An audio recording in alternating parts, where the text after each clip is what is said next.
Mayo de 1940. Tras 6 meses sin avances claros de ninguno de los dos bandos, Alemania lanza al oeste el grueso de su ofensiva. Era la segunda vez en tan solo un cuarto de siglo, pero en aquella ocasión la fuerza aérea alemana, la poderosa Luftwaffe, daba el primer paso. Las tropas defensivas retrocedían ante el avance alemán. Primero cayó Holanda, después Bélgica. Francia tardaría un tiempo. Los generales nazis vieron la posibilidad de aniquilar al ejército británico en retirada. La brutal invasión había sorprendido a las fuerzas británicas. El 26 de mayo, 40.000 hombres quedaron atrapados en la ciudad portuaria de Dunkerque. La única posibilidad de escapar era por vía marítima. El 30 de mayo, una numerosísima armada se reunía cerca de la costa francesa. Buques de guerra, gabarras, transbordadores y barcos de pesca evacuaron a 340.000 soldados bajo un intenso bombardeo alemán. Winston Churchill diría más tarde que las guerras no se ganan con evacuaciones. Pero en Dunkerque su país había encontrado la salvación. Los británicos lograron esquivar la trampa alemana y ahora la nación isleña estaba sola ante los delirios de conquista de Hitler. Mientras los comandantes alemanes caminaban sobre los restos de la derrota británica, todas las miradas se volvían hacia los blancos perfiles de la costa de Dover. Pero Hitler sentía respeto por la cultura británica y no estaba en su ánimo destruirla. Sabía que la fuerza militar alemana era lo suficientemente poderosa como para disuadir a aquella nación acorralada de caer en otro baño de sangre. Para Winston Churchill, firmar la paz con Alemania no era una opción válida. El obstinado líder político rechazó las propuestas alemanas pidiendo a sus conciudadanos que estuviesen preparados para la hora más decisiva.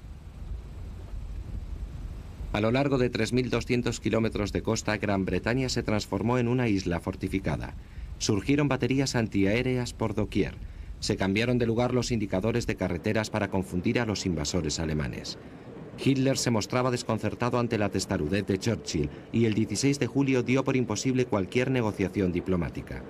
Antes de invadir Gran Bretaña había que acabar con su fuerza aérea. La tarea recayó en el flamante líder de la Luftwaffe, Hermann Göring. Göring quedó fascinado ante aquel reto. La batalla a punto de comenzar se decidiría en el aire, y cuando Gran Bretaña cayera sería él quien recibiría los honores.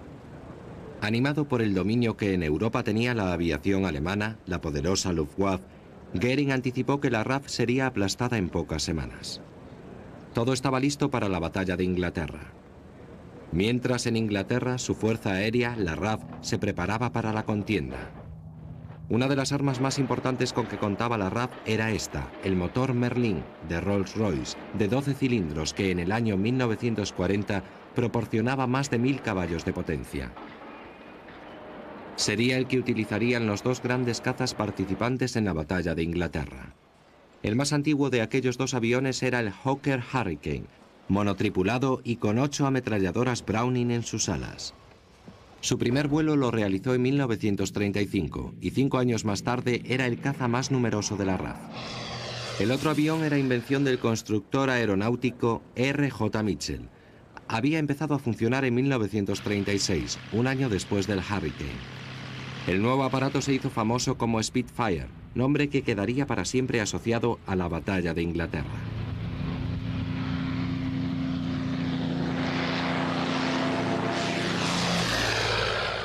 Pero el elemento clave de la defensa británica sería un nuevo invento, el radar. En 1939, una cadena costera de 20 estaciones de radar alertaba de la presencia de aviación enemiga procedente del sur y el este. Todo aquello detectado por radar se canalizaba a los cuarteles generales del mando aéreo, donde la Fuerza Aérea Auxiliar Femenina seguía los movimientos en unos enormes mapas. Aunque la decisión de dónde y cuándo atacar estaba en manos de la Fuerza Aérea Alemana, la RAF siempre estaba al tanto de sus movimientos. Al tiempo, en Francia, los pilotos alemanes se preparaban para entrar en combate. Sus victorias en Europa continental les daban seguridad. Sobrepasaban en número a sus oponentes británicos, pero tenían una labor mucho más ardua. La misión de los pilotos de la RAF consistía en defender su patria. Para ellos, alcanzar punto muerto significaba la victoria. La Luftwaffe necesitaba hacerse con el control aéreo. Para llevar a cabo aquella misión, Göring decidió contar con su excelente caza, el Messerschmitt Bf-109. La mayoría de las bases de la Luftwaffe se localizaban en torno a Calais, que era el punto menos distante de Gran Bretaña. A mediados de julio, los pilotos de caza alemanes empezaron a poner a prueba a sus colegas británicos. Unas formaciones de Bfs 109 despegaban camino de la costa inglesa con la intención de provocar a la RAF. Cuando los Bf 109 cruzaban el Canal de la Mancha, los radares británicos detectaban su presencia. En pocos minutos, los Spitfire se acercaban a los pilotos alemanes. Los pilotos de la Luftwaffe habían perfeccionado las técnicas de combate aéreo durante la Guerra Civil Española. Sobre el Canal de la Mancha, su experiencia y eficacia hubo de enfrentarse a un enemigo bien distinto. El 20 de julio, la RAF ya había perdido 50 aparatos. El índice de bajas causó alarma, teniendo en cuenta que lo peor de la ofensiva alemana estaba aún por venir. Casi todo el enfrentamiento se produjo cerca de la costa de Dover, en un trozo de cielo que se conocería como la esquina del infierno. Los cazabombarderos de la RAF habían visto disminuido su número, pero la peor pérdida era la de sus expertos pilotos. Pero la RAF tenía la ventaja de que luchaba cerca de casa. Cuando un piloto saltaba en paracaídas sobre el canal, las lanchas motoras de la RAF salían en su rescate. A medida que la contienda aérea se intensificaba, empezaron a surgir héroes en ambos frentes. Uno de ellos fue el piloto de Spitfire, Douglas Bader. La aportación de Bader a la batalla no fue solo su enorme capacidad para matar, sino también su habilidad para transmitir sus conocimientos a pilotos con menos experiencia. Uno de ellos era un joven piloto de Spitfire, Johnny Johnson. Douglas era un gran líder, tenía las características de un líder que evidentemente no todo el mundo tiene. Quiero creer que todos heredamos alguna de sus características, que aprendimos a saber manejarnos en un estado de guerra. Eso es lo que nos enseñó. Al otro lado del canal, el héroe era Adolf Galland. Veterano de la Guerra Civil Española, Galland era un muy eficaz y mortal cazador. Pero al igual que Douglas Bader, era también un maestro. A Galland le gustaba infundir confianza a los pilotos jóvenes, poniéndolos a prueba en su primera misión de combate. Para ello volaba sobre el Canal de la Mancha en solitario. Cuando un caza británico atacaba, giraba y regresaba a Francia. El avión alemán en retirada funcionaba como un cebo muy tentador. Si el piloto británico era tan tonto como para caer en la trampa, Galland avisaba por radio a sus jóvenes pilotos, que esperaban sobrevolando la base. Cuando el Spitfire se encontraba en medio del canal, se lanzaba la trampa. Esta táctica del cebo resultó demasiado costosa para la RAF. El jefe del mando aéreo, Hugh Dowding, instó a sus hombres a que no volasen más allá de la distancia de planeo, y dijo a su grupo de comandantes: «Quiero pilotos vivos, no héroes muertos». Los pilotos alemanes se enfrentaban a la guerra con mucha más experiencia y disciplina que los británicos. Pero los jóvenes pilotos de la RAF maduraron rápidamente bajo el fuego. En agosto estaba ya claro que, salvo en los giros, el Hurricane era inferior al 109. Aunque se trataba de un aparato potente y bien armado, la velocidad máxima del Hurricane, 522 km por hora, era 56 km menor que la del caza alemán. Una filmación desde la cabina de mando muestra el campo de visión de un piloto de Bf 109 en el momento en que se dispone a atacar a un Hurricane. Aunque el Hurricane era quizás más lento y menos manejable que el Spitfire, el número de naves disponibles era mayor, aproximadamente el doble.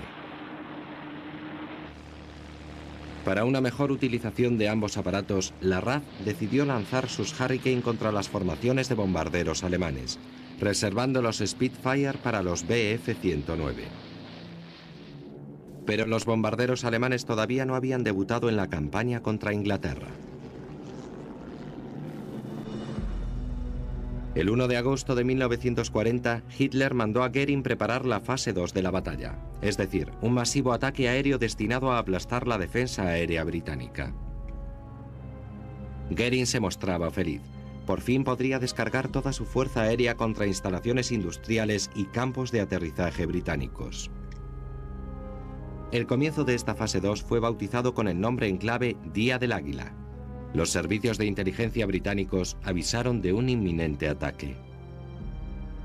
Los pilotos de la RAF sabían lo que les venía encima, pero no cuándo.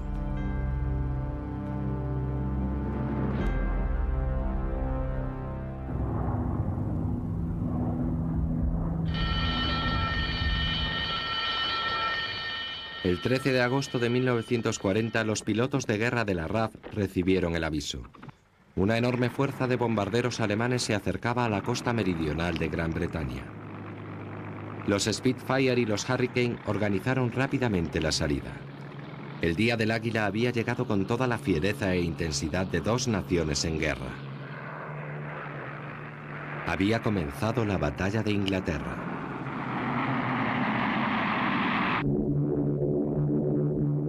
Sobre el Canal de la Mancha, 40 Stukas JU-87 se dirigían a la ciudad de Southampton. Los pesados bombarderos iban escoltados por un escuadrón de Bf-109. La formación fue localizada por un grupo de Spitfires que volaban a más altura. Con el sol de la tarde a su espalda, los pilotos de los Spitfires se lanzaron entre los caza de escolta y atacaron salvajemente a los vulnerables bombarderos. La filmación de una cámara ubicada en una ametralladora ilustra el destino final de un Stuka que es perseguido por un Spitfire. 9 de los bombarderos fueron derribados y el resto hicieron lo posible por regresar a Francia.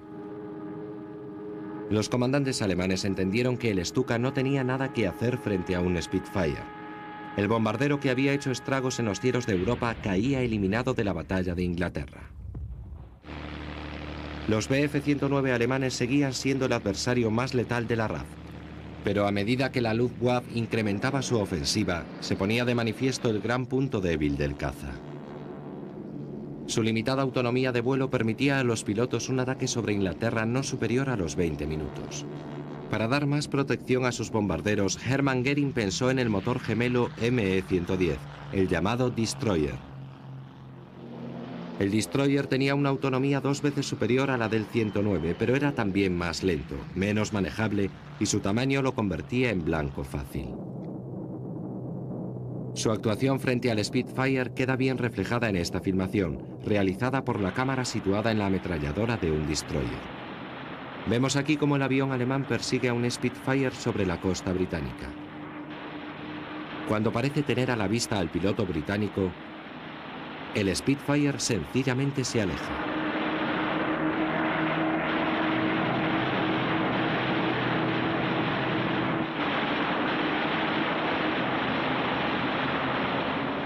El primer gran asalto contra Gran Bretaña se saldó con resultados inciertos. La Fuerza Aérea Alemana declaró haber derribado 70 aviones, aunque realmente fueron 13.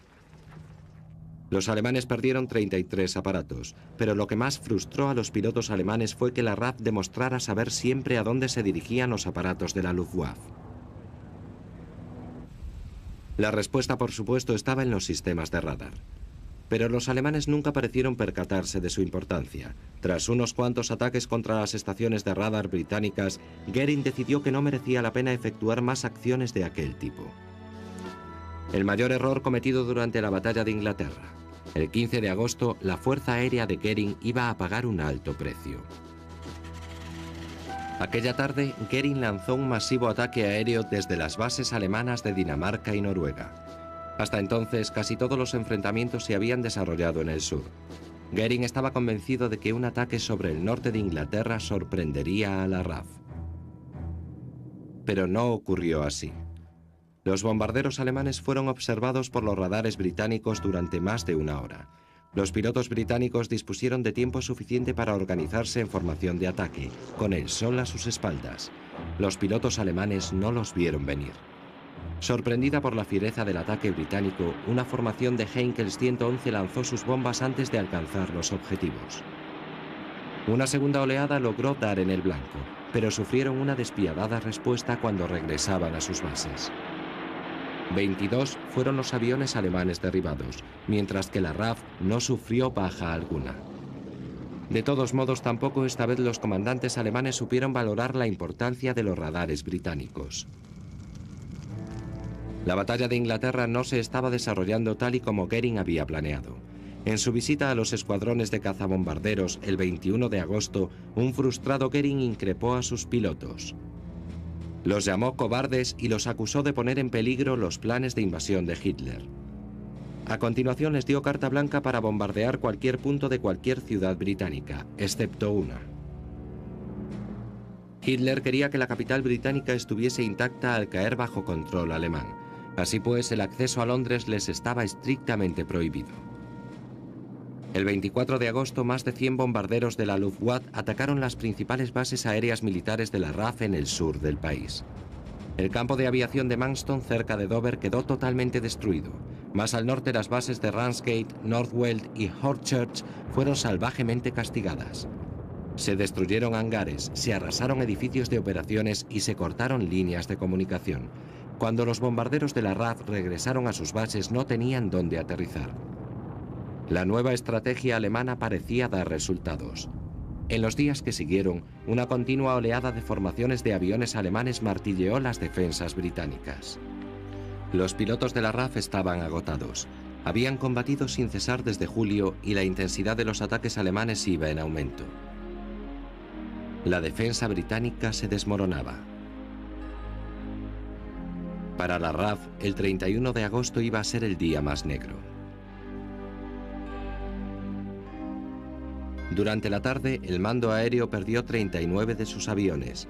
Por vez primera en la batalla de Inglaterra, habían sido derribados más aparatos británicos que alemanes. Los bombarderos caían de forma tan rápida que no daba tiempo a su sustitución.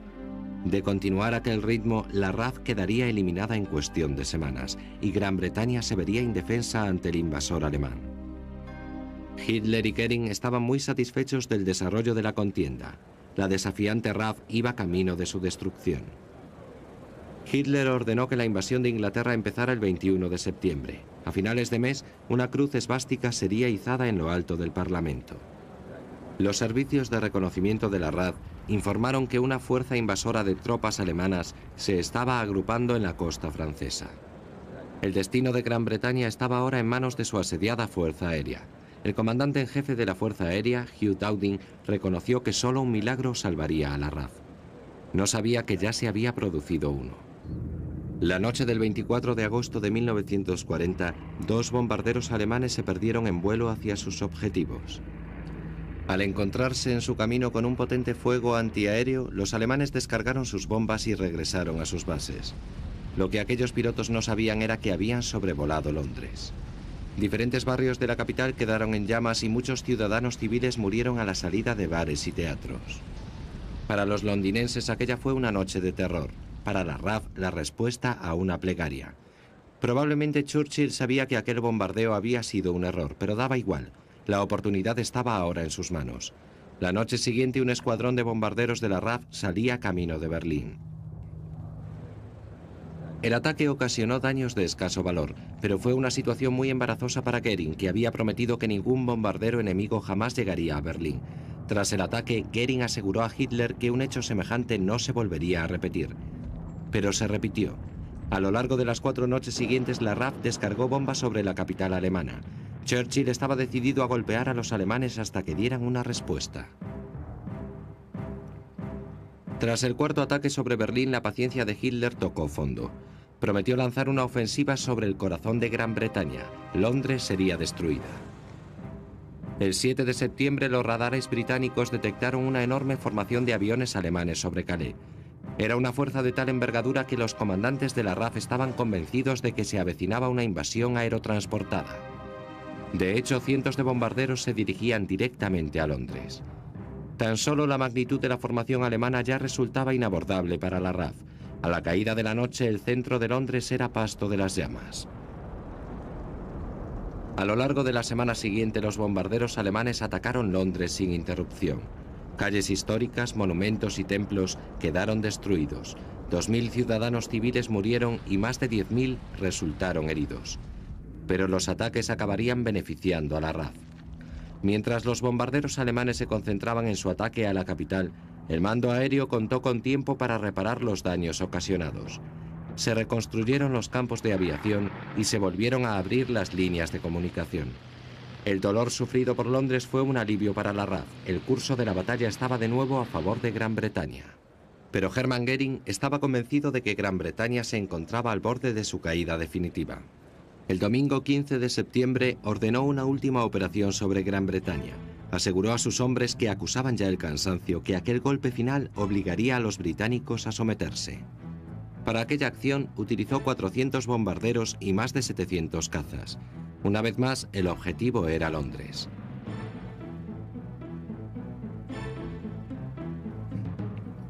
Los 1000 aparatos alemanes reunidos sobre la costa francesa fueron claramente detectados por los sistemas de radar británicos. El mando aéreo ordenó la utilización de toda la fuerza a su disposición para afrontar la batalla. Más de 300 Spitfires y Hurricanes fueron enviados a recibir el grueso de la Luftwaffe alemana. Era el punto culminante de una contienda que había durado todo el verano. El momento crucial de la batalla de Inglaterra había llegado. Desde el mismo momento en que los alemanes entraron en cielo británico, fueron totalmente acosados por la RAF. Como de costumbre, los Spitfire se encargaron de los cazas, mientras que los Hurricane lanzaron su ataque contra los bombarderos. En aquel monumental enfrentamiento participaron cientos de pilotos de ambos bandos. Muy pronto el despejado cielo otoñal se vio teñido de las esteras en espiral que formaban los aviones alemanes y británicos.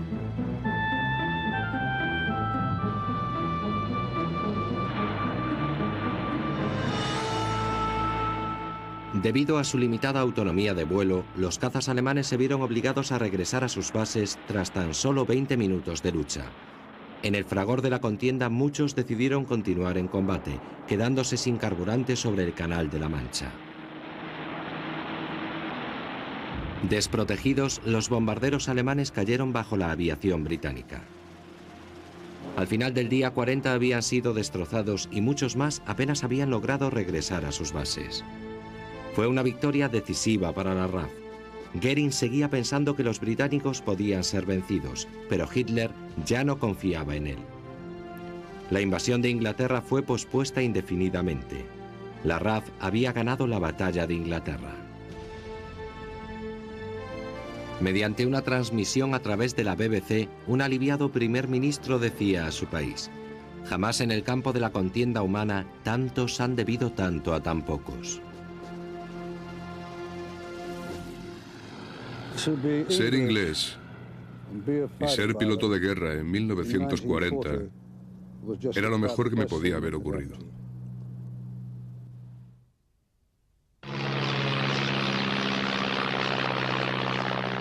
Los pilotos de la RAF que habían volado durante la guerra procedían de lugares y entornos diversos. Muchos eran estudiantes, algunos ingenieros y otros deportistas que creían que su destreza en el arte de la caza los convertiría en combatientes natos. Pero todos ellos aprendieron a volar en este avión, el de Havilland Tiger Moth. El Tiger Moth de 2 asientos fue el avión típico de entrenamiento de la RAF durante las décadas de los 30 y 40. Los alumnos aprendían a volar sentados en la parte delantera mientras escuchaban al instructor. Cuando el avión alcanzaba la altura adecuada, el alumno tomaba el mando de la nave y la pilotaba. Cuando el joven piloto se ganaba la confianza del instructor de vuelo, este le permitía efectuar su primer aterrizaje, que por supuesto nunca era perfecto. Durante los primeros días de la Segunda Guerra Mundial, los alumnos solo volaban una media de 7 horas. Gran Bretaña estaba luchando por su existencia y necesitaba que sus hombres entraran en combate. Tras ganar la batalla de Inglaterra, la RAF podía finalmente mirar más allá de su propio espacio aéreo. La isla de Malta era un punto de apoyo fundamental en pleno Mediterráneo. Por su situación geográfica entre la Italia de Mussolini y Libia, bajo control alemán, no es de extrañar que hubiera permanecido asediada desde el comienzo de la guerra. Durante 2 años, un reducido pero valeroso grupo de pilotos de Hurricane lograron mantener la isla bajo control británico. La ayuda a Malta se preparó en el bastión británico de Gibraltar. Los cazas británicos que llegaron embalados se volvieron a ensamblar y se montaron a bordo de un portaaviones. Desde aquí, los convoyes británicos cruzaron las hostiles aguas del Mediterráneo. En junio de 1942, un portaaviones de la Marina Británica, la Royal Navy, cargado con Spitfires, se encaminó hacia la sitiada isla de Malta. El periplo de 1100 millas se efectuó a lo largo de un peligroso corredor cercado por tropas de ataque alemanas e italianas. Varios fueron los barcos hundidos, pero el portaaviones logró entregar su cargamento de Spitfires. Con Malta ahora bajo protección, los aliados volcaron su atención en el norte de África. En noviembre de 1942 se llevó a cabo un ataque de las fuerzas aliadas en las costas de Argelia y Marruecos. En la ciudad portuaria de Argel, una unidad de apoyo de la RAF montó un campo de aterrizaje. Poco después, un escuadrón de Hurricanes volaba desde Gibraltar. El objetivo de los aliados era encerrar a las fuerzas alemanas y obligarlas a dejar el continente. En medio de todo aquello estaba la gigantesca fuerza blindada del Zorro del Desierto, el alemán Erwin Rommel. Los Hurricane de la RAF, que habían defendido los cielos de Gran Bretaña, fueron modificados para poder enfrentarse a los carros de Rommel. Se les había dotado de 2 ametralladoras de 40 milímetros bajo el ala. Los escuadrones de Hurricane se complementaron con los P-40 Tomahawks estadounidenses, concedidos a la RAF bajo la ley de préstamo y arriendo. Los áridos desiertos del norte de África no ofrecían muchos escondites a las fuerzas de Rommel. Los pilotos británicos y estadounidenses acosaron a los convoyes alemanes empujando a los blindados de Rommel hacia el norte. En la primavera de 1942, el ejército de tierra alemán estaba en total retirada. A medida que los soldados aliados avanzaban hacia el Mediterráneo, se iban abriendo paso entre los destrozos ocasionados por el ataque aéreo aliado. En mayo, el norte de África estaba bajo control aliado. En los cielos de Europa, los dos viejos adversarios continuaban su enfrentamiento por la supremacía aérea. Pero las cosas habían cambiado mucho desde la batalla de Inglaterra. En 1941 los pilotos de la RAF hacían barridos diarios sobre la costa francesa. Ahora eran los alemanes quienes estaban a la defensiva. La guerra había madurado a los pilotos británicos. Sus tácticas se habían refinado y sus aparatos también. El Spitfire 5 que vemos aquí persiguiendo a un 109 español con distintivos alemanes se había convertido en el caza estrella de la RAF. El gran avance del Spitfire 5 era su potencia. El nuevo motor Merlin le proporcionaba 1.400 caballos, 400 más que su predecesor. El modelo 5 fue considerado el de más fácil manejo de todos los Spitfire. En 1941 este avión era claramente superior a sus oponentes alemanes, pero su supremacía iba pronto a verse empañada. A finales de 1941, Alemania presentó el Focke-Wulf 190, un mortal caza que lograría dar un giro al rumbo de la contienda aérea, poniendo en marcha una vez más la carrera por la supremacía aérea. El Focke-Wulf se fabricó en medio del mayor de los secretos. Incluso cuando fue entregado a la Luftwaffe, los británicos desconocían que un adversario tan letal estaba a punto de aparecer en el espacio aéreo. En septiembre de 1942, varios pilotos de la RAF informaron haber visto un nuevo caza alemán. Tales afirmaciones fueron rechazadas por los servicios de inteligencia británicos. Posteriormente, un Spitfire regresó a su base con el material rodado por una cámara en el que se mostraba un nuevo caza alemán de motor radial. Pronto aquellos encuentros se hicieron más frecuentes y la RAF empezó a familiarizarse con el Focke-Wulf 190. El Focke-Wulf sobrepasaba al Spitfire 5 en casi todos los aspectos. Era más veloz y contaba con una mayor remontada. Podía alcanzar alturas de 10.000 metros, permitiendo a los pilotos alemanes lanzarse sobre Gran Bretaña en pleno vuelo. La única ventaja de los Spitfire era el giro, pero esto no suponía una ayuda crucial.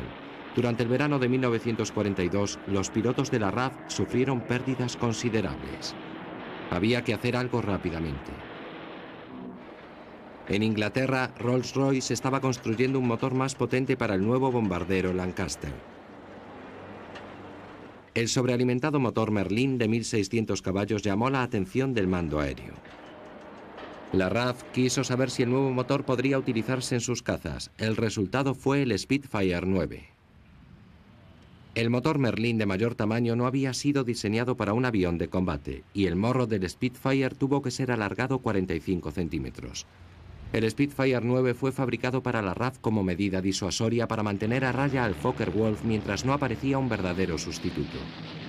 Pero en su búsqueda de una solución de paso, los británicos habían encontrado la respuesta al mortal Focke-Wulf 190.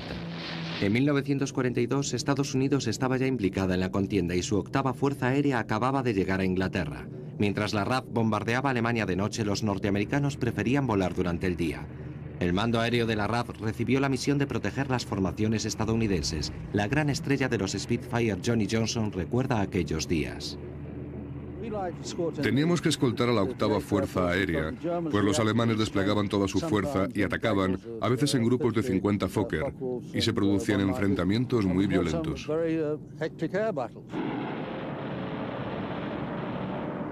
Aquellas auténticas fortalezas volantes, los B-17, estaban dotados de torretas.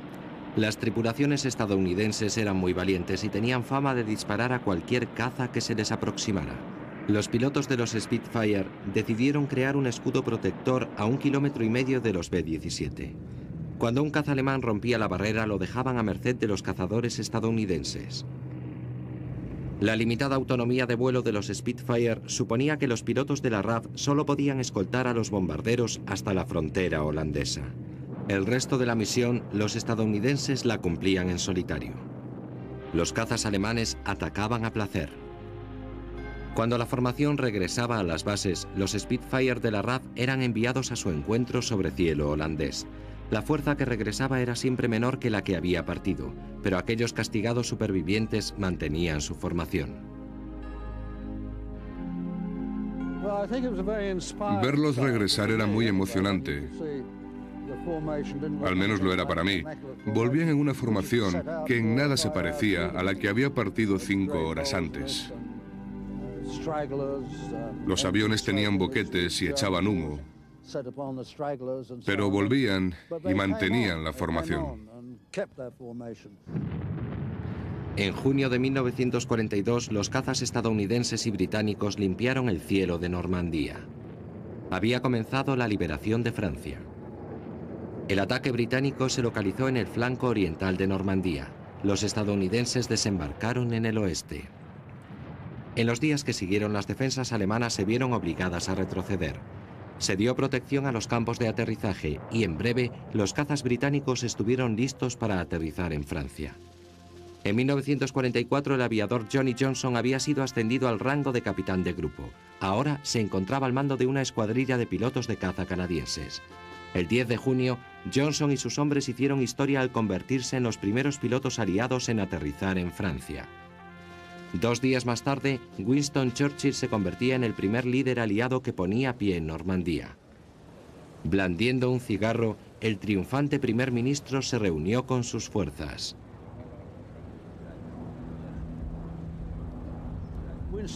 Winston Churchill vino a vernos a Normandía.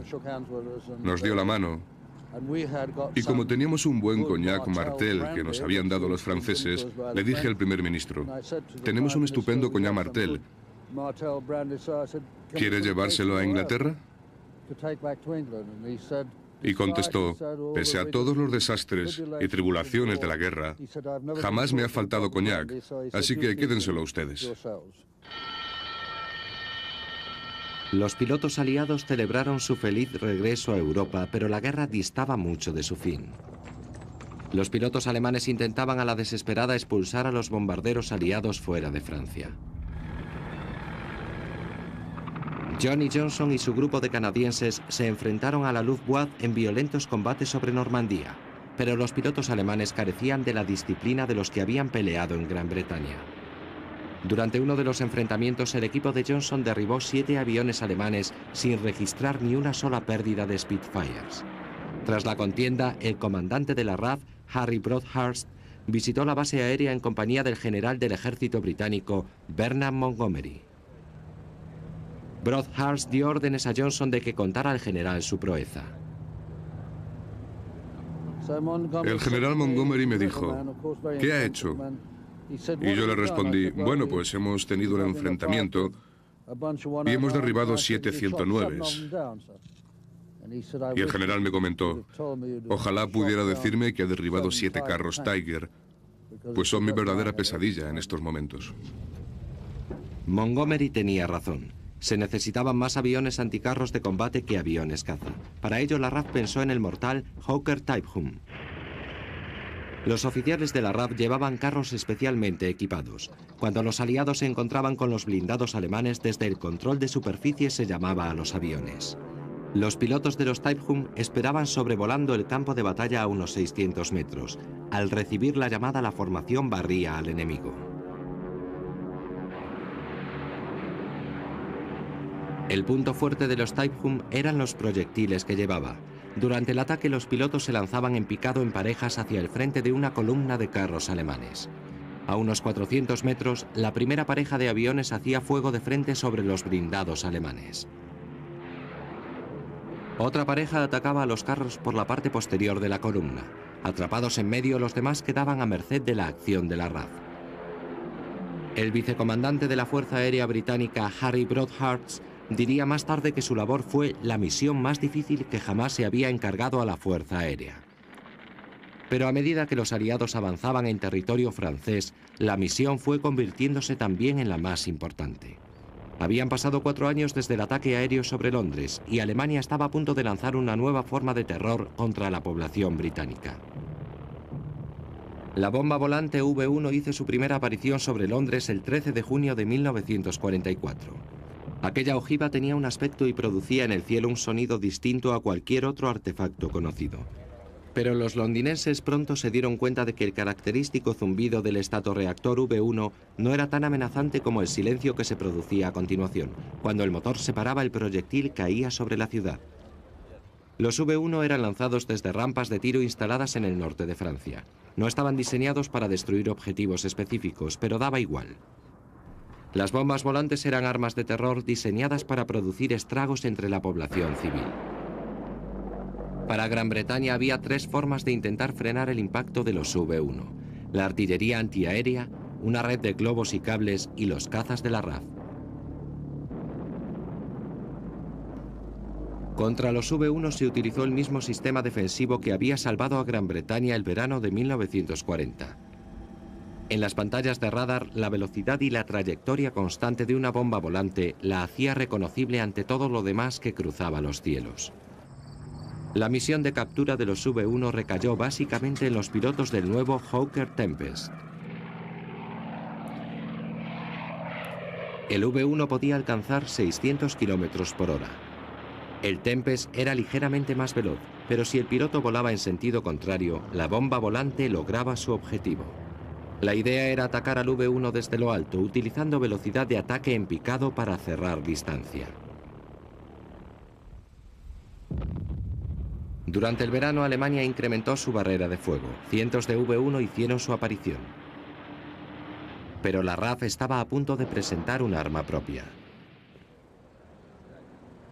Un teniente de aviación llamado Frank Whittle había estado trabajando en una nueva forma de propulsión, el motor de turbina de gas.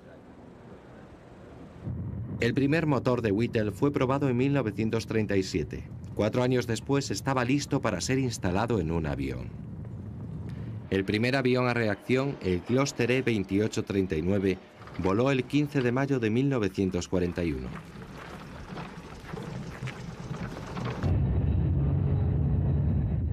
El reactor de Whittle era un avión experimental, pero su utilización facilitó el camino para la llegada del primer caza a reacción británico, el Gloster Meteor. El Gloster Meteor entró en funcionamiento al servicio de la RAF en julio de 1944, justo a tiempo de hacer frente a las bombas volantes alemanas.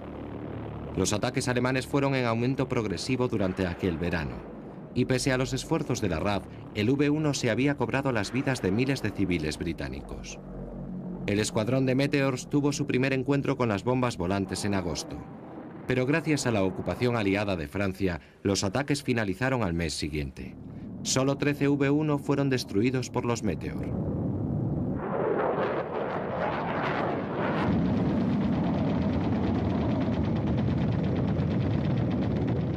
El único reactor de combate de la RAF jamás llegó a enfrentarse a los pilotos de caza alemanes. Se quedó en la base mientras los expertos cazas aliados destruían lo que quedaba de la en tiempos poderosísima Luftwaffe alemana.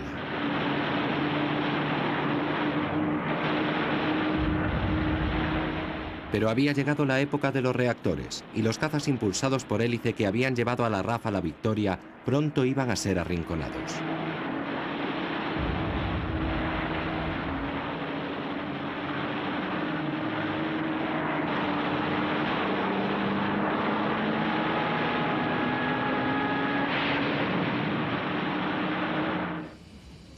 En 1946, la RAF se entregó a la creación de una fuerza exclusiva de cazas a reacción. La tecnología que Frank Whittle había iniciado puso los cimientos sobre los que la RAF iba ahora a desarrollarse. Pero la guerra había dejado a Gran Bretaña con pocos recursos económicos para hacer inversiones en nuevos aviones. Y el Gloster Meteor y el Havilland Vampire siguieron siendo los cazas estrella durante varios años más. Pero un nuevo conflicto se perfilaba en el horizonte y en breve Gran Bretaña volvería a estar en primera línea. En 1949 se creó la OTAN como forma de alianza militar para la protección de Europa Occidental. Por vez primera desde el final de la Segunda Guerra Mundial, la RAF necesitaba volver la vista hacia el exterior. Esta vez el enemigo se localizaba detrás de un telón de acero. El mando aéreo formaba ahora parte de una contienda silenciosa frente a una amenaza desconocida. Sus líderes ignoraban cómo se desarrollaría el siguiente enfrentamiento. Tan solo sabían que cuando llegase el momento sus pilotos necesitarían mejores aviones. La vanguardia del mando aéreo durante los años 50 fue el impecable Hawker Hunter. Sería el caza más duradero de la RAF durante la Guerra Fría, pero no el más potente. En 1960 el supersónico Lightning de la RAF hacía su paseo inicial por los cielos. Aquel potente monoplaza inauguró una nueva era para la RAF. Era el primer caza exclusivamente británico capaz de doblar la velocidad del sonido. El Lightning contaba con un cañón de 30 milímetros, pero era también el primer aparato diseñado para portar misiles como arma principal. Los días de los viejos cazas habían pasado. El Lightning fue el primer caza moderno de la RAF, pero sería también el último en ser diseñado y construido al 100% en Gran Bretaña.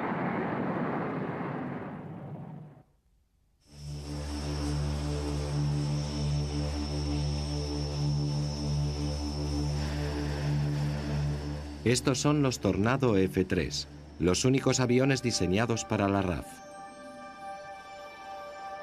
Los pilotos de los Tornado pertenecen al Grupo 11 de la RAF. La flamante historia de este grupo se remonta a la valerosa defensa de la asediada costa sureste de Inglaterra durante la Batalla de Inglaterra. Mucho han cambiado las cosas en los últimos 50 años, pero para el piloto de un caza, el afán de supremacía en los aires sigue siendo un reto permanente y nada fácil de conseguir.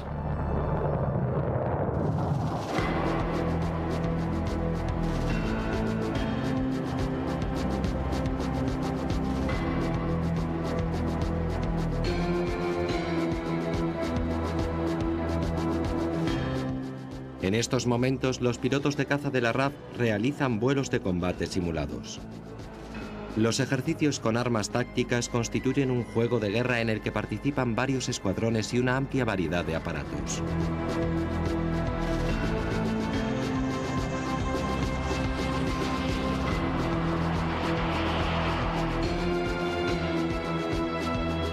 El primer orden de batalla consiste en un enfrentamiento sobre la región de West Highlands. La superioridad aérea debe lograrse antes de que los aviones antitierra entren en funcionamiento. Una fuerza atacante de Tornados F-3 penetra en el espacio aéreo enemigo situándose bajo el radar.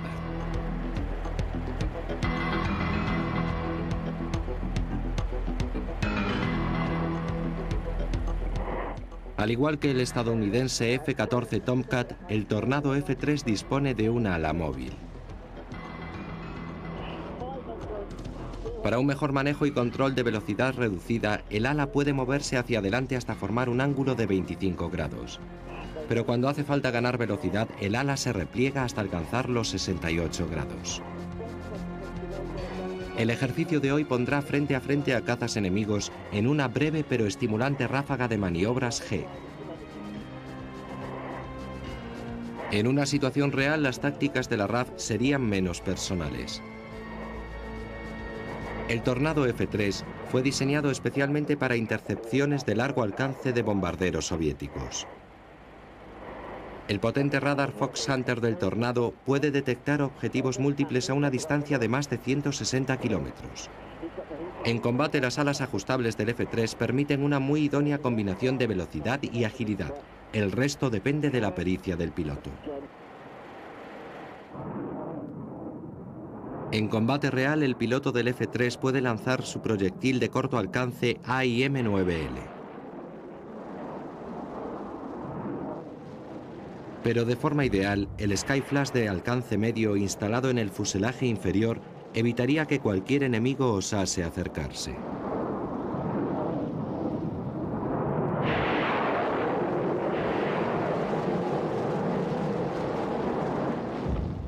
En la primavera de 1993, las tripulaciones de los Tornados fueron enviadas a reforzar una zona libre de vuelo sobre los restos calcinados de la antigua Yugoslavia.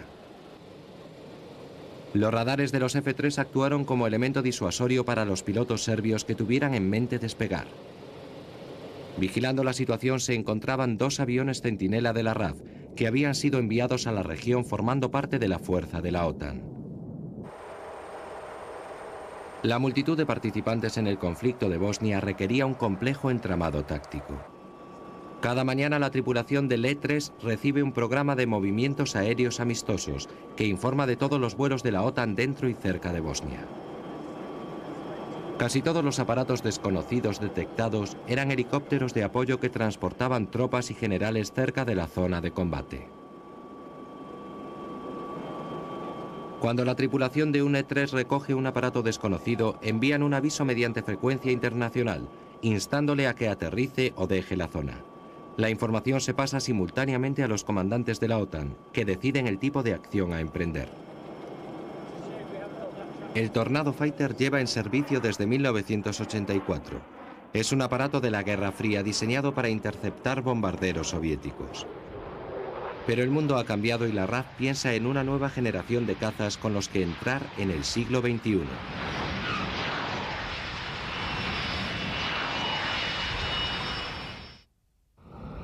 En las pistas del centro de prácticas que la RAF tiene cerca de Londres, el futuro ya está aquí. Hace su aparición el avión de caza europeo, la gran estrella de la RAF para los próximos años.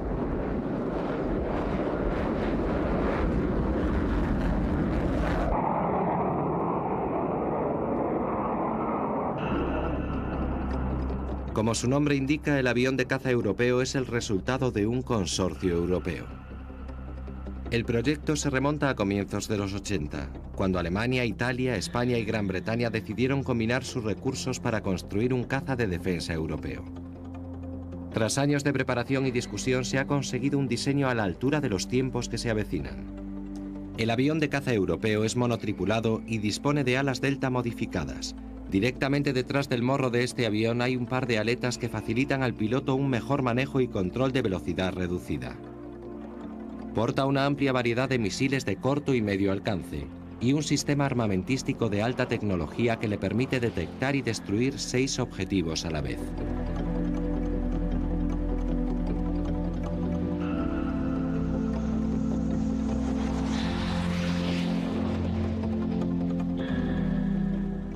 El avión de caza europeo 2000 entrará a formar parte de la flota de la RAF a comienzos del próximo siglo. Cuando llegue el momento se pasará la antorcha a una nueva generación, a los hombres y mujeres de la RAF encargados de continuar el brillante legado de los elegidos.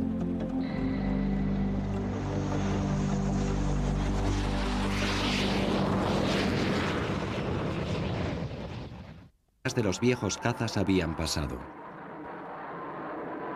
El Lightning fue el primer caza moderno de la RAF, pero sería también el último en ser diseñado y construido al 100% en Gran Bretaña.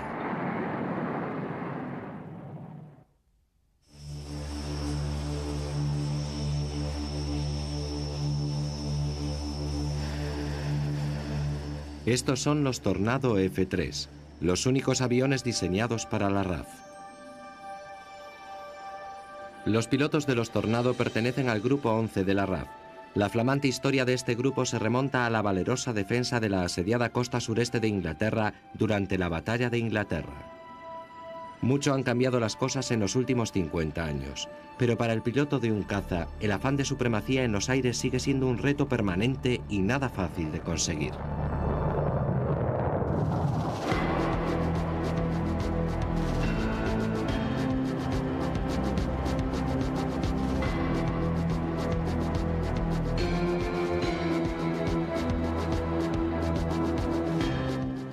En estos momentos, los pilotos de caza de la RAF realizan vuelos de combate simulados. Los ejercicios con armas tácticas constituyen un juego de guerra en el que participan varios escuadrones y una amplia variedad de aparatos.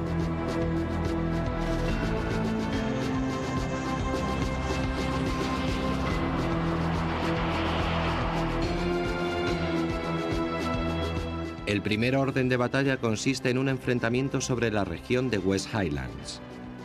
La superioridad aérea debe lograrse antes de que los aviones antitierra entren en funcionamiento. Una fuerza atacante de Tornados F-3 penetra en el espacio aéreo enemigo situándose bajo el radar.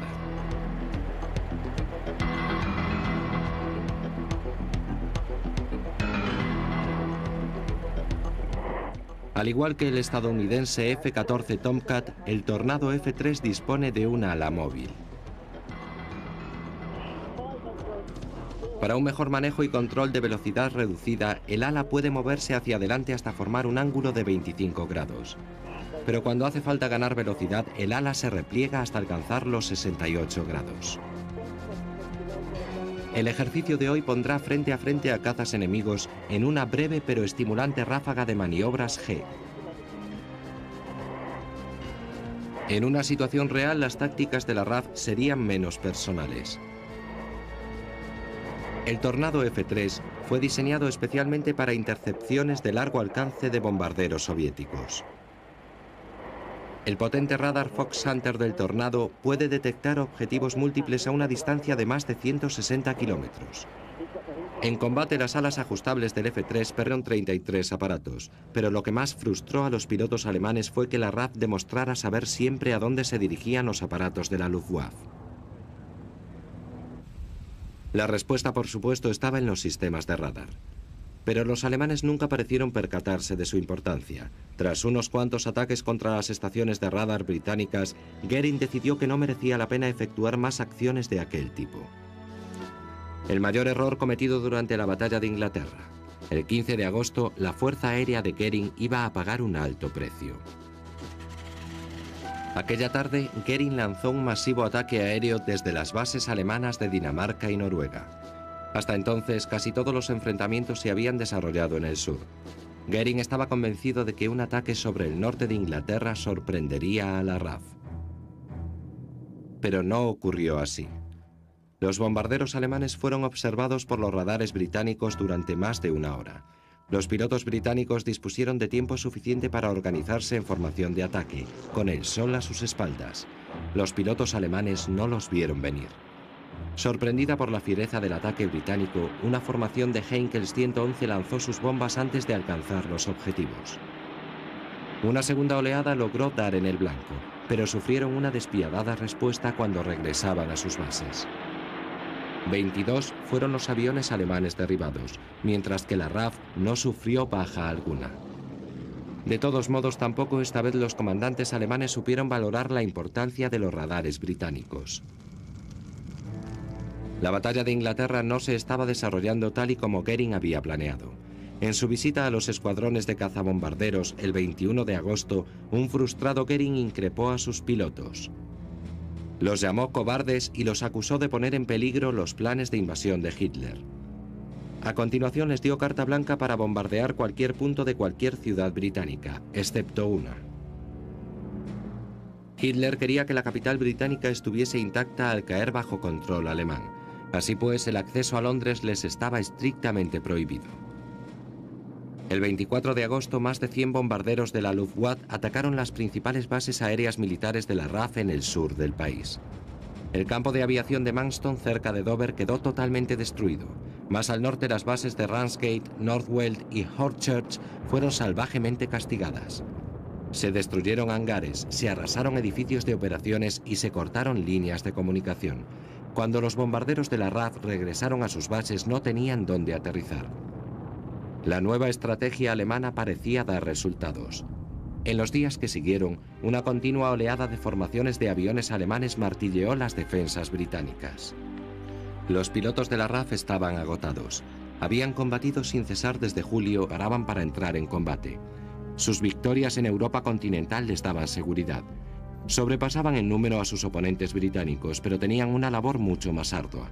La misión de los pilotos de la RAF consistía en defender su patria. Para ellos, alcanzar punto muerto significaba la victoria. La Luftwaffe necesitaba hacerse con el control aéreo. Para llevar a cabo aquella misión, Goering decidió contar con su excelente caza, el Messerschmitt Bf-109. La mayoría de las bases de la Luftwaffe se localizaban en torno a Calais, que era el punto menos distante de Gran Bretaña. A mediados de julio, los pilotos de caza alemanes empezaron a poner a prueba a sus colegas británicos. Unas formaciones de Bf-109 despegaban camino de la costa inglesa con la intención de provocar a la RAF. Cuando los Bf-109 cruzaban el Canal de la Mancha, los radares británicos detectaban su presencia. En pocos minutos, los Spitfire se acercaban a los pilotos alemanes. Los pilotos de la Luftwaffe habían perfeccionado las técnicas de combate aéreo durante la Guerra Civil Española. Sobre el Canal de la Mancha, su experiencia y eficacia hubo de enfrentarse a un enemigo bien distinto. El 20 de julio, la RAF ya había perdido 50 aparatos. El índice de bajas causó alarma, teniendo en cuenta que lo peor de la ofensiva alemana estaba aún por venir. Casi todo el enfrentamiento se produjo cerca de la costa de Dover, en un trozo de cielo que se conocería como la esquina del infierno. Los cazabombarderos de la RAF habían visto disminuido su número, pero la peor pérdida era la de sus expertos pilotos. Pero la RAF tenía la ventaja de que luchaba cerca de casa. Cuando un piloto saltaba en paracaídas sobre el canal, las lanchas motoras de la RAF salían en su rescate. A medida que la contienda aérea se intensificaba, empezaron a surgir héroes en ambos frentes. Uno de ellos fue el piloto de Spitfire, Douglas Bader. La aportación de Bader a la batalla no fue solo su enorme capacidad para matar, sino también su habilidad para transmitir sus conocimientos a pilotos con menos experiencia. Uno de ellos era un joven piloto de Spitfire, Johnny Johnson. Douglas era un gran líder, tenía las características de un líder que evidentemente no todo el mundo tiene. Quiero creer que todos heredamos alguna de sus características, que aprendimos a saber manejarnos en un estado de guerra. Eso es lo que nos enseñó. Al otro lado del canal, el héroe era Adolf Galland. Veterano de la Guerra Civil Española, Galland era un muy eficaz y mortal cazador. Pero al igual que Douglas Bader, era también un maestro. A Galland le gustaba infundir confianza a los pilotos jóvenes, poniéndolos a prueba en su primera misión de combate. La posibilidad de escapar era por vía marítima. El 30 de mayo una numerosísima armada se reunía cerca de la costa francesa. Buques de guerra, gabarras, transbordadores y barcos de pesca evacuaron a 340.000 soldados bajo un intenso bombardeo alemán. Winston Churchill diría más tarde que las guerras no se ganan con evacuaciones. Pero en Dunkerque su país había encontrado la salvación. Los británicos lograron esquivar la trampa alemana y ahora la nación isleña estaba sola ante los delirios de conquista de Hitler. Mientras los comandantes alemanes caminaban sobre los restos de la derrota británica, todas las miradas se volvían hacia los blancos perfiles de la costa de Dover. Pero Hitler sentía respeto por la cultura británica y no estaba en su ánimo destruirla. Sabía que la fuerza militar alemana era lo suficientemente poderosa como para disuadir a aquella nación acorralada de caer en otro baño de sangre. Para Winston Churchill, firmar la paz con Alemania no era una opción válida. El obstinado líder político rechazó las propuestas alemanas pidiendo a sus conciudadanos que estuviesen preparados para la hora más decisiva. A lo largo de 3.200 kilómetros de costa, Gran Bretaña se transformó en una isla fortificada. Surgieron baterías antiaéreas por doquier. Se cambiaron de lugar los indicadores de carreteras para confundir a los invasores alemanes. Hitler se mostraba desconcertado ante la testarudez de Churchill y el 16 de julio dio por imposible cualquier negociación diplomática. Antes de invadir Gran Bretaña había que acabar con su fuerza aérea. La tarea recayó en el flamante líder de la Luftwaffe, Hermann Göring. Göring quedó fascinado ante aquel reto. La batalla a punto de comenzar se decidiría en el aire, y cuando Gran Bretaña cayera sería él quien recibiría los honores. Animado por el dominio que en Europa tenía la aviación alemana, la poderosa Luftwaffe, Göring anticipó que la RAF sería aplastada en pocas semanas. Todo estaba listo para la batalla de Inglaterra. Mientras en Inglaterra su fuerza aérea, la RAF, se preparaba para la contienda. Una de las armas más importantes con que contaba la RAF era esta, el motor Merlin de Rolls-Royce, de 12 cilindros que en el año 1940 proporcionaba más de 1000 caballos de potencia. Sería el que utilizarían los dos grandes cazas participantes en la batalla de Inglaterra.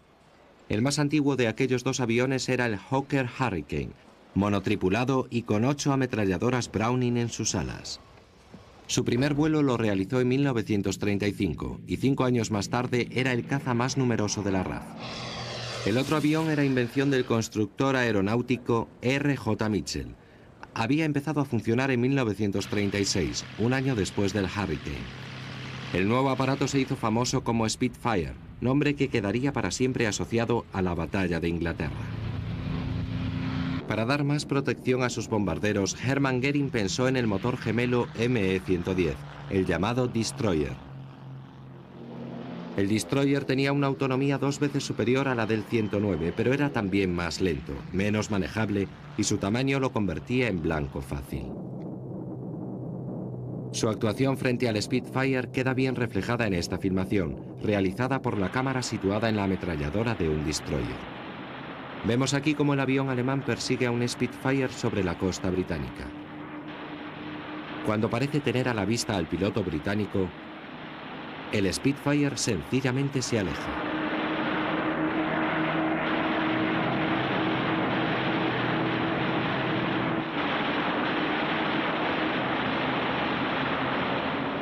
El primer gran asalto contra Gran Bretaña se saldó con resultados inciertos. La Fuerza Aérea Alemana declaró haber derribado 70 aviones, aunque realmente fueron 13. Los alemanes perdieron 33 aparatos, pero lo que más frustró a los pilotos alemanes fue que la RAF demostrara saber siempre a dónde se dirigían los aparatos de la Luftwaffe.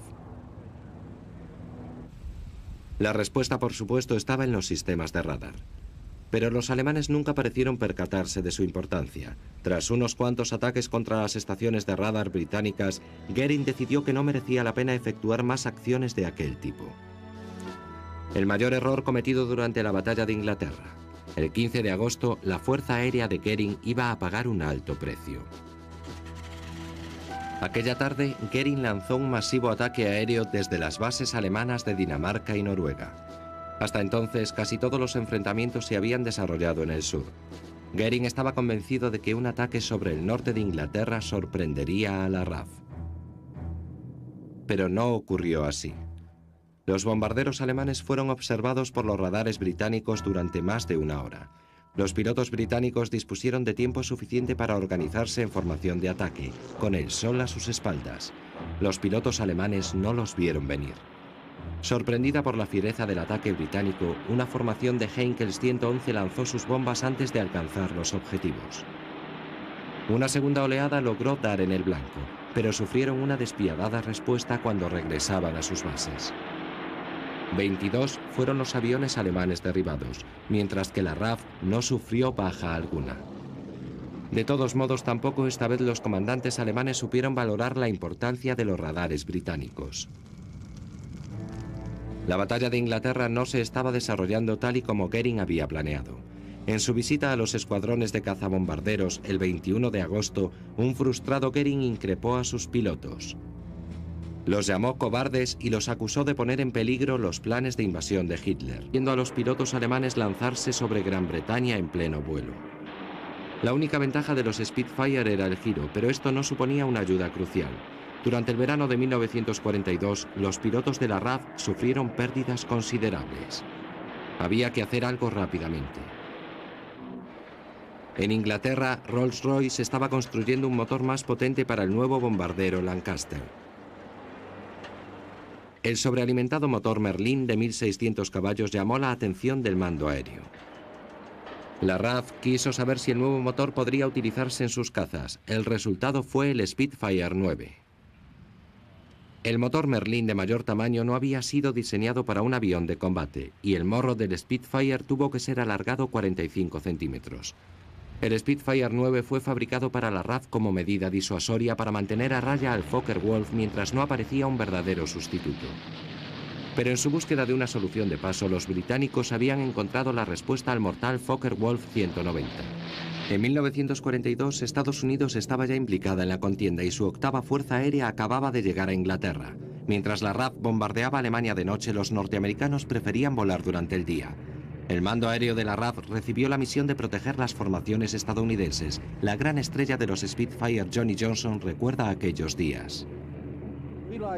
Teníamos que escoltar a la octava Fuerza Aérea, pues los alemanes desplegaban toda su fuerza y atacaban, a veces en grupos de 50 Fokker, y se producían enfrentamientos muy violentos.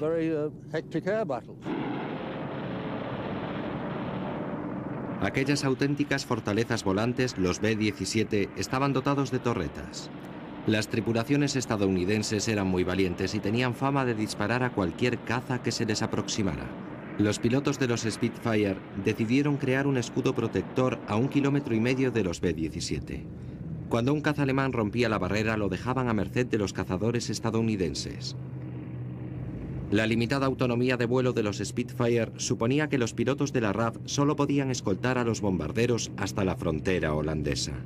El resto de la misión, los estadounidenses la cumplían en solitario. Los cazas alemanes atacaban a placer. Cuando la formación regresaba a las bases, los Spitfire de la RAF eran enviados a su encuentro sobre cielo holandés. La fuerza que regresaba era siempre menor que la que había partido, pero aquellos castigados supervivientes mantenían su formación.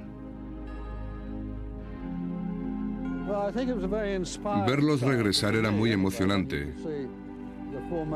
Al menos lo era para mí. Volvían en una formación que en nada se parecía a la que había partido 5 horas antes. Los aviones tenían boquetes y echaban humo, pero volvían y mantenían. En 1946, la RAF se entregó a la creación de una fuerza exclusiva de cazas a reacción. La tecnología que Frank Whittle había iniciado puso los cimientos sobre los que la RAF iba ahora a desarrollarse. Pero la guerra había dejado a Gran Bretaña con pocos recursos económicos para hacer inversiones en nuevos aviones. Y el Gloster Meteor y el Havilland Vampire siguieron siendo los cazas estrella durante varios años más. Pero un nuevo conflicto se perfilaba en el horizonte y en breve Gran Bretaña volvería a estar en primera línea. En 1949 se creó la OTAN como forma de alianza militar para la protección de Europa Occidental. Por vez primera desde el final de la Segunda Guerra Mundial, la RAF necesitaba volver la vista hacia el exterior. Esta vez el enemigo se localizaba detrás de un telón de acero. El mando aéreo formaba ahora parte de una contienda silenciosa frente a una amenaza desconocida. Sus líderes ignoraban cómo se desarrollaría el siguiente enfrentamiento. Tan solo sabían que cuando llegase el momento sus pilotos necesitarían mejores aviones. La vanguardia del mando aéreo durante los años 50 fue el impecable Hawker Hunter. Sería el caza más duradero de la RAF durante la Guerra Fría, pero no el más potente. En 1960 el supersónico Lightning de la RAF hacía su paseo inicial por los cielos. Aquel potente monoplaza inauguró una nueva era para la RAF. Era el primer caza exclusivamente británico capaz de doblar la velocidad del sonido. El Lightning contaba con un cañón de 30 milímetros, pero era también el primer aparato diseñado para portar misiles como arma principal. Los días de los viejos cazas habían pasado. El Lightning fue el primer caza moderno de la RAF, pero sería también el último en ser diseñado y construido al 100% en Gran Bretaña.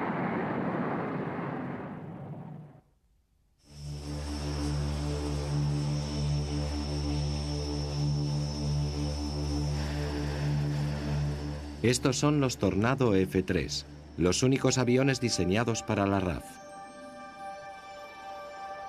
Los pilotos de los Tornado pertenecen al Grupo 11 de la RAF. La flamante historia de este grupo se remonta a la valerosa defensa de la asediada costa sureste de Inglaterra durante la Batalla de Inglaterra. Mucho han cambiado las cosas en los últimos 50 años, pero para el piloto de un caza, el afán de supremacía en los aires sigue siendo un reto permanente y nada fácil de conseguir.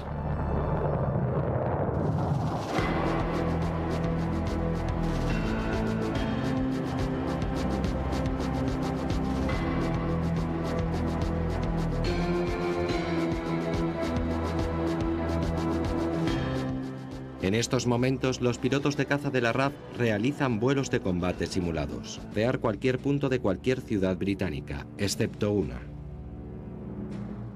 Hitler quería que la capital británica estuviese intacta al caer bajo control alemán. Así pues, el acceso a Londres les estaba estrictamente prohibido. El 24 de agosto, más de 100 bombarderos de la Luftwaffe atacaron las principales bases aéreas militares de la RAF en el sur del país. El campo de aviación de Manston, cerca de Dover, quedó totalmente destruido. Más al norte, las bases de Ramsgate, Northwell y Hornchurch fueron salvajemente castigadas.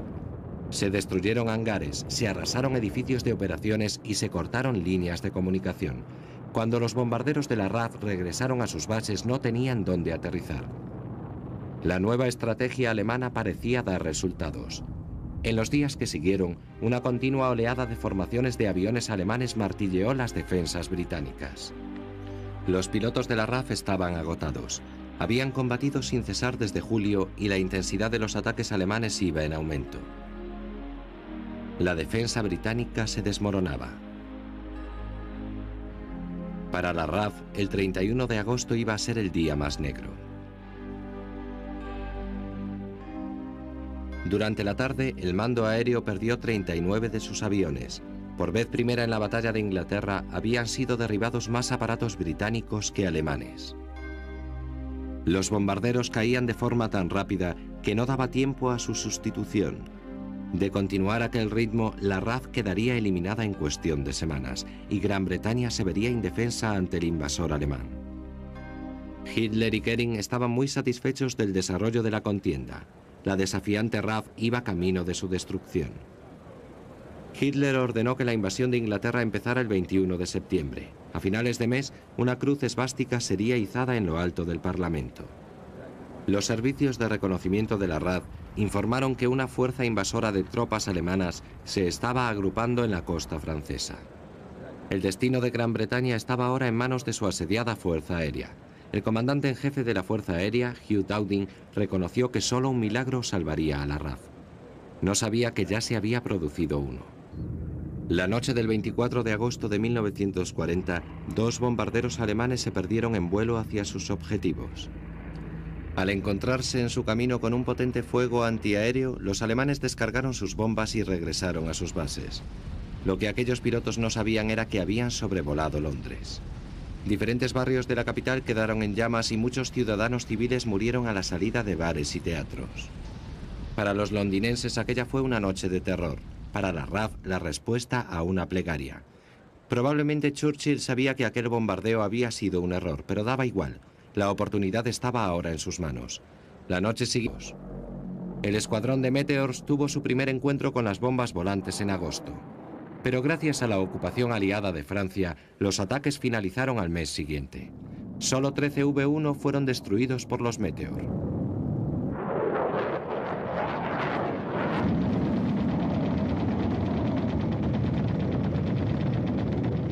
El único reactor de combate de la RAF jamás llegó a enfrentarse a los pilotos de caza alemanes. Se quedó en la base mientras los expertos cazas aliados destruían lo que quedaba de la en tiempos poderosísima Luftwaffe alemana.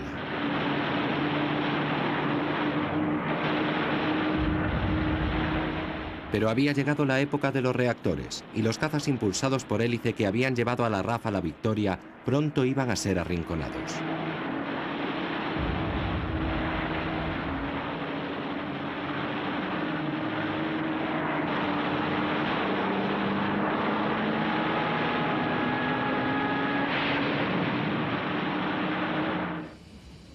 En 1946, la RAF se entregó a la creación de una fuerza exclusiva de cazas a reacción. La tecnología que Frank Whittle había iniciado puso los cimientos sobre los que la RAF iba ahora a desarrollarse. Pero la guerra había dejado a Gran Bretaña con pocos recursos económicos para hacer inversiones en nuevos aviones. Y el Gloster Meteor y el Havilland Vampire siguieron siendo los cazas estrella durante varios años más. Pero un nuevo conflicto se perfilaba en el horizonte y en breve Gran Bretaña volvería a estar en primera línea. En 1949 se creó la OTAN como forma de alianza militar para la protección de Europa Occidental. Por vez primera desde el final de la Segunda Guerra Mundial, la RAF necesitaba volver la vista hacia el exterior. Esta vez el enemigo se localizaba detrás de un telón de acero. El mando aéreo formaba ahora parte de una contienda silenciosa frente a una amenaza desconocida. Sus líderes ignoraban cómo se desarrollaría el siguiente enfrentamiento. Tan solo sabían que cuando llegase el momento sus pilotos necesitarían mejores aviones. La vanguardia del mando aéreo durante los años 50 fue el impecable Hawker Hunter. Sería el caza más duradero de la RAF durante la Guerra Fría, pero no el más potente. En 1960 el supersónico Lightning de la RAF hacía su paseo inicial por los cielos. Aquel potente monoplaza inauguró una nueva era para la RAF. Era el primer caza exclusivamente británico capaz de doblar la velocidad del sonido. El Lightning contaba con un cañón de 30 milímetros, pero era también el primer aparato diseñado para portar misiles como arma principal. Los días de los viejos cazas habían pasado. El Lightning fue el primer caza moderno de la RAF, pero sería también el último en ser diseñado y construido al 100% en Gran Bretaña. Y se lanzó sus bombas antes de alcanzar los objetivos. Una segunda oleada logró dar en el blanco, pero sufrieron una despiadada respuesta cuando regresaban a sus bases. 22 fueron los aviones alemanes derribados, mientras que la RAF no sufrió baja alguna. De todos modos, tampoco esta vez los comandantes alemanes supieron valorar la importancia de los radares británicos. La batalla de Inglaterra no se estaba desarrollando tal y como Goering había planeado. En su visita a los escuadrones de cazabombarderos el 21 de agosto, un frustrado Goering increpó a sus pilotos. Los llamó cobardes y los acusó de poner en peligro los planes de invasión de Hitler. A continuación les dio carta blanca para bombardear cualquier punto de cualquier ciudad británica, excepto una. Hitler quería que la capital británica estuviese intacta al caer bajo control alemán. Así pues, el acceso a Londres les estaba estrictamente prohibido. El 24 de agosto, más de 100 bombarderos de la Luftwaffe atacaron las principales bases aéreas militares de la RAF en el sur del país. El campo de aviación de Manston, cerca de Dover, quedó totalmente destruido. Más al norte, las bases de Ramsgate, Northwell y Hornchurch fueron salvajemente castigadas. Se destruyeron hangares, se arrasaron edificios de operaciones y se cortaron líneas de comunicación. Cuando los bombarderos de la RAF regresaron a sus bases, no tenían dónde aterrizar. La nueva estrategia alemana parecía dar resultados. En los días que siguieron, una continua oleada de formaciones de aviones alemanes martilleó las defensas británicas. Los pilotos de la RAF estaban agotados. Habían combatido sin cesar desde julio y la intensidad de los ataques alemanes iba en aumento. La defensa británica se desmoronaba. Para la RAF, el 31 de agosto iba a ser el día más negro. Durante la tarde, el mando aéreo perdió 39 de sus aviones. Por vez primera en la batalla de Inglaterra, habían sido derribados más aparatos británicos que alemanes. Los bombarderos caían de forma tan rápida que no daba tiempo a su sustitución. De continuar aquel ritmo, la RAF quedaría eliminada en cuestión de semanas y Gran Bretaña se vería indefensa ante el invasor alemán. Hitler y Goering estaban muy satisfechos del desarrollo de la contienda. La desafiante RAF iba camino de su destrucción. Hitler ordenó que la invasión de Inglaterra empezara el 21 de septiembre. A finales de mes, una cruz esvástica sería izada en lo alto del Parlamento.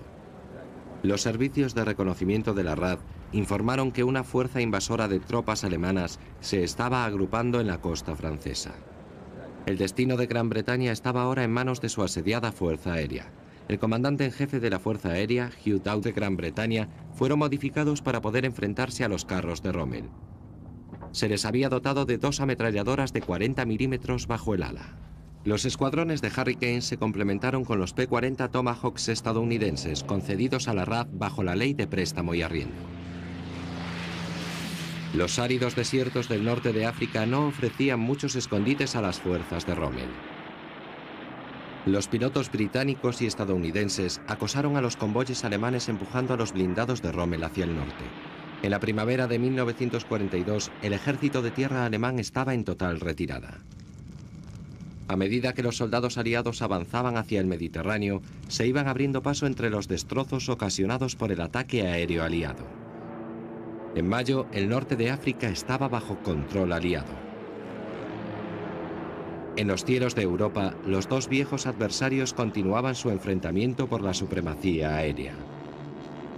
Pero las cosas habían cambiado mucho desde la batalla de Inglaterra. En 1941 los pilotos de la RAF hacían barridos diarios sobre la costa francesa. Ahora eran los alemanes quienes estaban a la defensiva. La guerra había madurado a los pilotos británicos. Sus tácticas se habían refinado y sus aparatos también. El Spitfire 5 que vemos aquí persiguiendo a un 109 español con distintivos alemanes se había convertido en el caza estrella de la RAF. El gran avance del Spitfire 5 era su potencia. El nuevo motor Merlin le proporcionaba 1.400 caballos, 400 más que su predecesor. El modelo 5 fue considerado el de más fácil manejo de todos los Spitfire. En 1941 este avión era claramente superior a sus oponentes alemanes, pero su supremacía iba pronto a verse empañada. A finales de 1941, Alemania presentó el Focke-Wulf 190, un mortal caza que lograría dar un giro al rumbo de la contienda aérea, poniendo en marcha una vez más la carrera por la supremacía aérea. El Focke-Wulf se fabricó en medio del mayor de los secretos. Incluso cuando fue entregado a la Luftwaffe, los británicos desconocían que un adversario tan letal estaba a punto de aparecer en el espacio aéreo. En septiembre de 1942, varios pilotos de la RAF informaron haber visto un nuevo caza alemán. Tales afirmaciones fueron rechazadas por los servicios de inteligencia británicos. Posteriormente, un Spitfire regresó a su base con el material rodado por una cámara en el que se mostraba un nuevo caza alemán de motor radial. Pronto aquellos encuentros se hicieron más frecuentes y la RAF empezó a familiarizarse con el Focke-Wulf 190. El Focke-Wulf sobrepasaba al Spitfire 5 en casi todos los aspectos.